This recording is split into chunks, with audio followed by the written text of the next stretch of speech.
High বন্ধুগণ, কেমন আছেন? নিশ্চয়ই ভালো আছেন। আচ্ছা, আজকের আমি এমন একজন ব্যক্তির নাম করব, সেই ব্যক্তির নাম অনেকে সন্ত্রাসী বলে, অনেকে জঙ্গি বলে, অনেকে দেশদ্রোহী বলে, বিভিন্ন রকম নামে তাকে অভিহিত করা হয়। কিন্তু আদৌ কি তিনি দেশদ্রোহী? আদৌ কি তিনি সন্ত্রাসবাদী? আদৌ তিনি জঙ্গি? সেটা নিয়ে আজকের কথা বলবো। আচ্ছা, জঙ্গি কাদের বলে আমি আগে সেটা বলি। জঙ্গি হচ্ছে কি, তারা পুরো নির্বিচারে শুধু একজন ব্যক্তিকে নয়, মানে পুরো সামনে যাকে বাচ্চা, শিশু, বুড়ো, এমনকি যাকে পাবে তাকে মেরে দেয়। তাদের নিজস্ব একটা লক্ষ্য থাকে যে তারা জান্নাতে যাবে বা তারা দেশ স্বাধীন করবে, সে অনেক ব্যাপার থাকে, তাদেরকে জঙ্গি বলা হবে।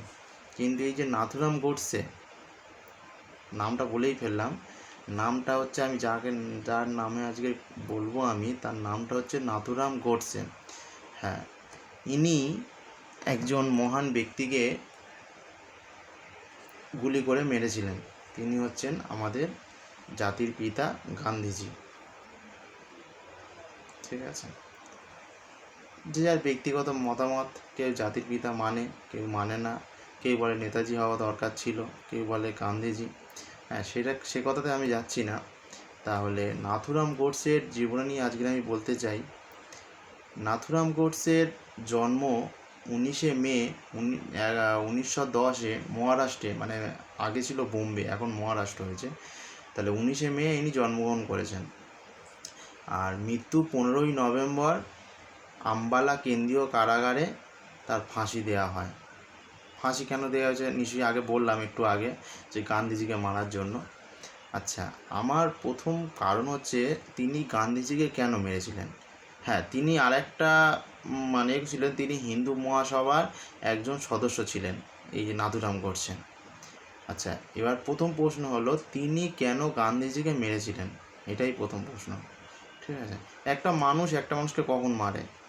যখন তার প্রতি প্রচুর রাগ থাকে, সম্পত্তি নিয়ে বিবাদ হয়, বা কোনো পারিবারিক কোনো সমস্যা, বা কোনো টাকা পয়সার এইসব বিষয় তো একটা মানুষকে মারে, বা কোনো ঝগড়া থেকে, রাগ থেকে, এইসব বিষয়ই তো মারামারি হয়।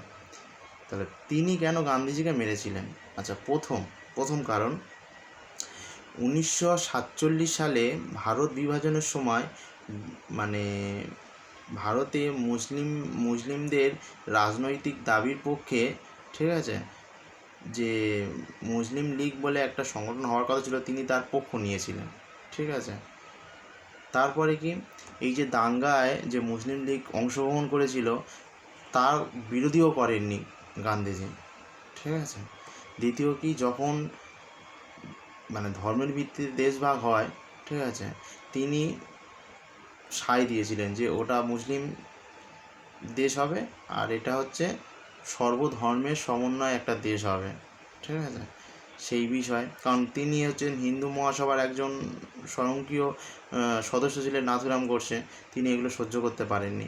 আর যে পাকিস্তানের থেকে যে ট্রেনগুলো এসেছিল, যে লাশ ভর্তি হয়ে প্রচুর পরিমাণে মানে মেরে পাঠিয়েছিল, সেই দৃশ্য দেখেও তার মনের মধ্যে প্রচুর প্রভাব ফেলে।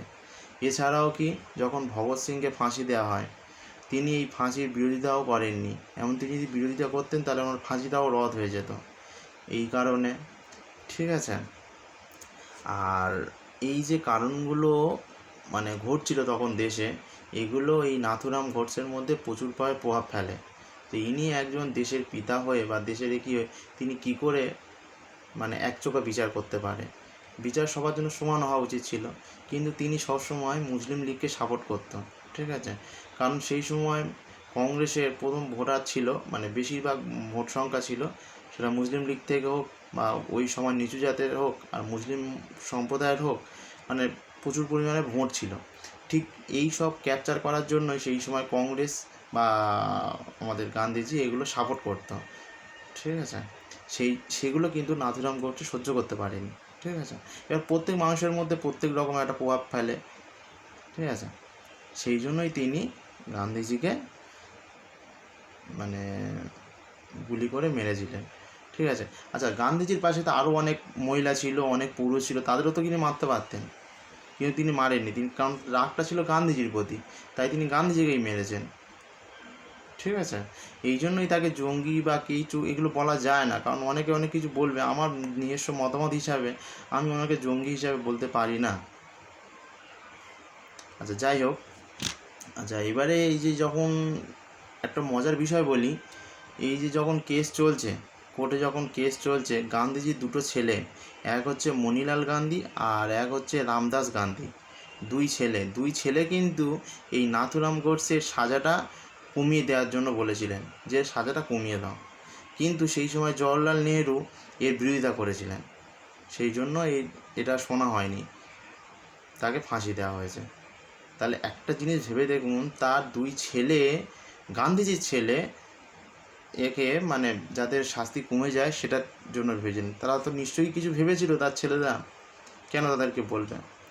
আচ্ছা, এই একটা বিষয় হলো যে গান্ধীজিকে কেন মেরেছিলেন, আমাদের সঙ্গে ক্লিয়ার হলো। আমি ছোট করে বললাম, এরা আরও অনেক বিষয় আছে, সেই জন্য আরও রেগে গেছিলো। ঠিক আছে? আপনাদের কেমন লাগলো? ভালো লাগলে কমেন্ট করুন, আপনাদের মতামত জানান এবং লাইক করুন, শেয়ার করুন।